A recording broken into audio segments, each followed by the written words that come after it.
একটা বিতর্ক সেটা হচ্ছে জাতীয় নাগরিক পার্টির আত্মপ্রকাশ অনুষ্ঠানের দিন মানিক মিয়া এভিনিউতে বিভিন্ন জেলা থেকে যেই লোকজন এসছে গাড়িতে করে, সেখানে কোনো কোনো জেলার ডিসি তারা বাস গাড়ি ঘোড়া রিকুইজিশন করে দেয়।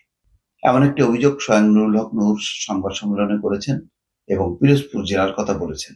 তার উত্তর দিয়েছেন প্রেস সচিব, অর্থাৎ প্রধান উপদেষ্টার প্রেস সচিব শফিকুল আলম। তিনি বলছেন যে বাস রিকুইজিশন হলেও খরচ দেয়নি জেলা প্রশাসন। তো কেন, কারা রিকুইজিশন করেছে? তিনি বলেছেন যে জুলাই গণঅভ্যুত্থানের আহত নিহতদের পরিবারের পক্ষ থেকে। তো সেই পরিবারের পক্ষ থেকে কি তাহলে সব জেলায় করেছে নাকি কোনো কোনো জেলায়? এটা একটা প্রশ্ন। আর কেউ যদি অনুরোধ করে সেটা কি জেলা প্রশাসন পারে নাকি সরকারের একটা নীতি নির্ধারণী ব্যাপার আছে, সেখান থেকে অনুমোদনের ব্যাপার আছে?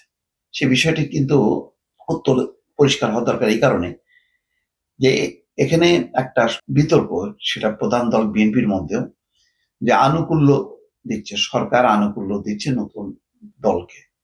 তরুণদের যে দল জাতীয় নাগরিক পার্টি, তারা আনুকূল্য পাচ্ছে সরকারের। তো সেটা যাতে কোনোভাবেই সেটা বাস্তব যে সেটা না, সেটা প্রমাণ করা দরকার সরকারের। সরকার যেমন ভালো করেছে যে আত্মপ্রকাশ অনুষ্ঠানের দিন প্রধান উপদেষ্টা বা উপদেষ্টাদের কেউ তারা উপস্থিত হননি, এটা একটা ভালো সিদ্ধান্ত হয়েছে। কিন্তু তারপরও যদি কোথাও কোথাও কোনো কোনো প্রশাসন যদি সেই আনুকূল্যটা দেখায়, তাহলে কিন্তু প্রমাণ হবে বা বিরোধী পক্ষ বলবে যে এই দলকে সরকার আনুকূল্য দিচ্ছে। ফলে ওই যে কিংস পার্টি যে একটা প্রভাব বা ছায়া, সেটা কিন্তু জাতীয় নাগরিক পার্টির উপরে পড়ে যাবে অটোমেটিক ভাবে।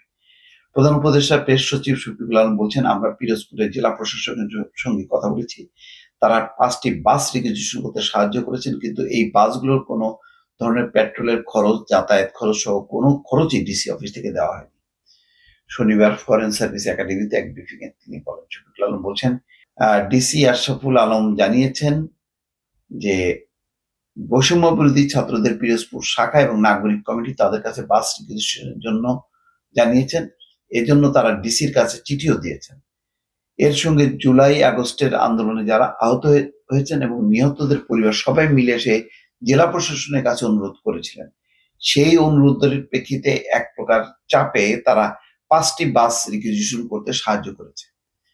কিন্তু এই বাসগুলোর কোনো ধরনের পেট্রোল খরচ, যাতায়াত খরচ কোনো খরচই ডিসি অফিস থেকে দেওয়া হয়নি।